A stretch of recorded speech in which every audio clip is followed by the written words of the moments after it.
Hi అండి అందరికీ ఈరోజు మీరు తోటకూర గురించి చాలా ముఖ్యమైన విషయాలు ఈ వీడియోలో తెలుసుకుంటారండి. ఈ వీడియో తోటకూర ఉపయోగించుకునే ప్రతి ఒక్కరికి కూడా చాలా అంటే చాలా బాగా ఉపయోగపడుతుంది. ఈ వీడియోలో మీరు తోటకూర గురించి తెలుసుకోబోయే ముఖ్యమైన విషయాలు ఏంటంటే, మనం కొనుక్కునేటప్పుడు లేత తోటకూరని ఎలా సెలెక్ట్ చేసి కొనుక్కోవాలి, ముదర తోటకూరను మనం ఎలా గుర్తుపట్టాలి, ఇంకా ఒక్కోసారి తోటకూరను మనం ఎన్నిసార్లు వాష్ చేసి కడిగినా గరగరలాడిపోతుంది, దానికి కారణాలు ఏంటి, అలా గరగరలాడకుండా ఎలా వాష్ చేసి వండుకోవాలి, ఇంకా ఇంటి దగ్గర తోటకూరను మనం సొంతంగా పెంచుకోవడం సాధ్యమా కాదా, రసాయనిక ఎరువులు వాడకుండా తోటకూరను పెంచొచ్చా లేదా, ఇంటి దగ్గర పెంచుకుంటే ఏ విధంగా పెంచుకోవచ్చు, ఇలా ఈ తోటకూర గురించి చాలా ముఖ్యమైన విషయాలు ఈ వీడియోలో చెప్పబడుతుందండి. ముందు తోటకూర వీడియోలో అయితే రైతులు తోటకూరను ఎలా పెంచుతారు, ఏ నేలల్లో రైతులు సులువుగా పెంచగలుగుతారు, మనదాకా ఈ తోటకూర ఎలా వస్తుంది అనే విషయాలు తెలుసుకున్నారు. మిగతా చాలా ముఖ్యమైన విషయాలు ఈ వీడియోలో తెలుసుకోబోతారు కాబట్టి ఈ వీడియోను మిస్ కాకుండా అందరూ చూడండి. ముందుగా మనం తోటకూర వండుకుంటే లేదా ఆకుకూరలు వండుకుంటే గరగరలాడడానికి కారణాలు ఏంటో తెలుసుకుందామండి. సాధారణంగా రైతులు పండించే 2 రకాల భూమి ఉంటాయి. ఒకటి నల్లరేగడి భూమి, రెండవది ఇసుక నేల భూములు అన్నమాట. ఈ ఇసుక నేల భూములు చూడడానికి చాలా అందంగా ఉంటాయి, కానీ రైతులు వ్యవసాయం చేయడానికి అన్ని విధాల ఇబ్బందికరమైన భూములు ఇవి. ఈ ఇసుక నేల భూముల్లో రైతులకి చాలా శ్రమ ఎక్కువ, ఫలితం తక్కువగా ఉంటుంది. ఇంకా ఇందులో వచ్చిన కూరలు కూడా రుచి తక్కువగానే ఉంటాయి. ఇంకా ఈ నల్లరేగడి భూముల్లోకి వస్తే చాలా సారవంతమైనవి, రైతులకు కానీ రెండోది ఇందులో పెంచిన కూరలు తినే వినియోగదారులకు కానీ అన్ని విధాలా బెటరు. ఇవి రుచిగా ఉంటాయి, రైతులకు సులువుగా ఉంటుంది. ఇలా ఈ ఇసుక నేలలో పెంచిన కూరలంతా ఒక సన్నపాటి ఇసుక రేణువులు వచ్చేస్తాయండి. సాధారణంగా రైతులు ఈ కూరలన్నీ కూడా శుభ్రంగా తీసి కట్టలు కట్టేసి వాటిని ఒక బ్యాగులో పెట్టి అవి పట్టుకెళ్ళి ఒక నుయ్యి ఉంటుంది, ఆ నూతిలో వేసి ఒక అరగంట సేపు నానేస్తారు. నానేక శుభ్రంగా వాష్ చేసి గట్టిగా ఎక్కేసేస్తారు. వాటిని సంచుల్లో పెట్టి మార్కెట్కి తరలిస్తారు. మార్కెట్ నుంచి మన దాకా వస్తాయి. రైతులు వీటిని ఎంత శుభ్రంగా వాష్ చేసి తీసుకొచ్చినప్పటికీ ఒక సన్నపాటి ఇసుక రేణువులు ఉండిపోతాయండి.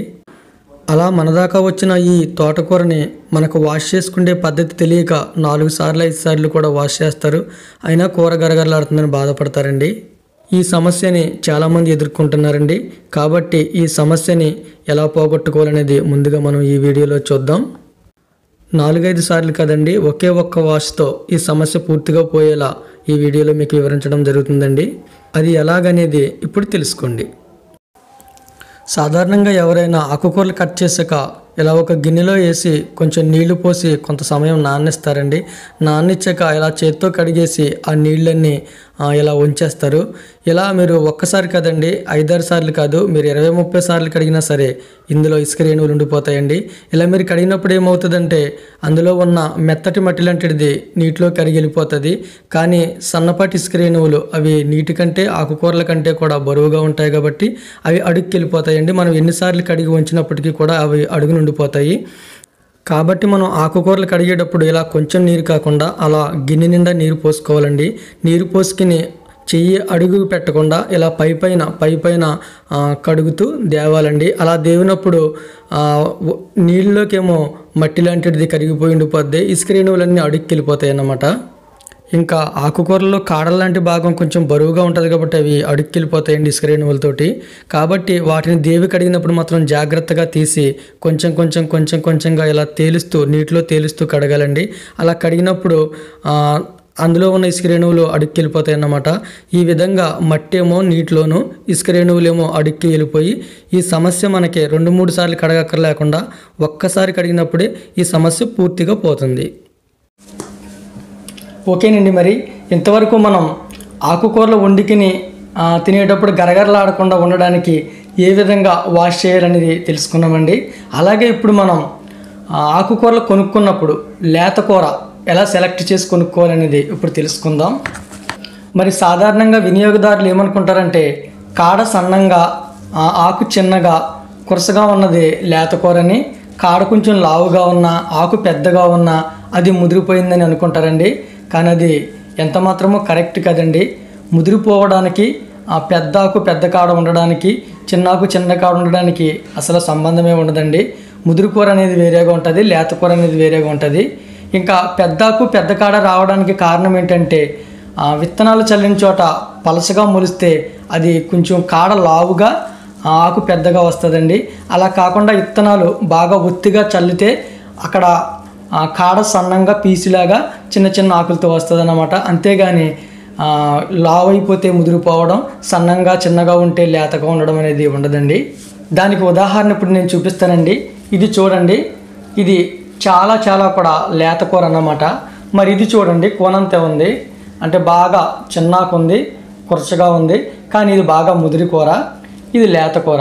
ఇంకా ఈ ముద్ర కూరని మనం ఎలా గుర్తుపట్టాలంటే, ఒకటండి ఆకు దీనంత లేత కూర అంత తేజస్గా ఉండదు, ఆకు కొంచెం పసుపు కలర్లో ఉంటుంది. రెండోది దల్చరగా మందంగా ఉంటుందండి. కాడ విషయానికి వస్తే ఎంత చిన్నగా ఉన్నా కానీ ఇది పుల్ల ముక్కలాగా గట్టిగా ఉంటుంది అన్నమాట. ఇలా గట్టిగా ఉంటుందండి. కాడ చిన్నదైనా సరే గట్టిగా ఉంటుంది. రెండోది మనం ఇలా ఇరిచినా కూడా గమ్ముని ఎరగదన్నమాట, ఇదంతా పీస్ కట్టేస్తుంది. అదే మనం లేత కాడను తీసుకుంటే ఇలా జౌజౌలాడుతుంది అన్నమాట. కాడ ఇలా జౌజౌలాడుతుంది, మెత్తగా ఉంటుంది. మనం ఇలా అంటే చాలు అలా ఇరిగిపోద్దండి, అలా ఇరిగిపోద్ది. అదే ఇది చూడండి, అసలు ఎరగదు.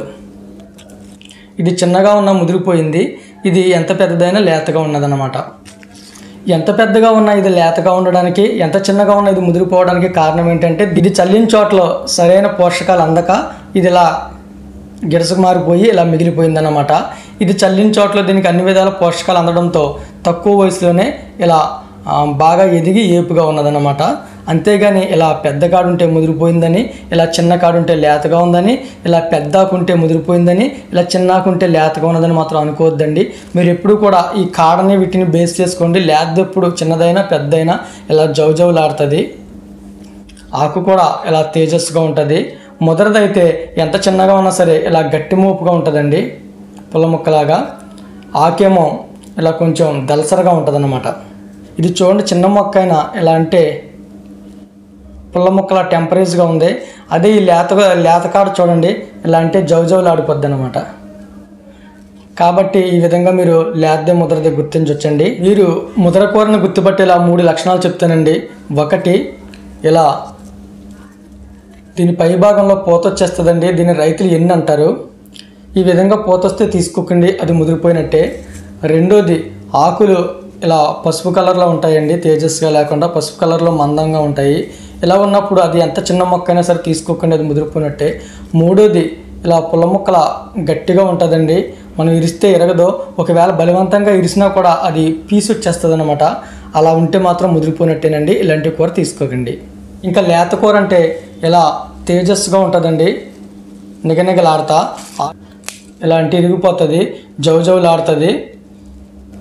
ఇలాంటివి తీసుకోండి. మీరు ఎంత పెద్ద కాడైనా పెద్ద ఆకైనా పర్వాలేదండి, ఇది మాత్రం లేతగానే ఉంటుంది. కాబట్టి ఇట్లాంటి కూర కొనుక్కోండి, అలా ముదిరి కూర మాత్రం కొనుక్కోకండి.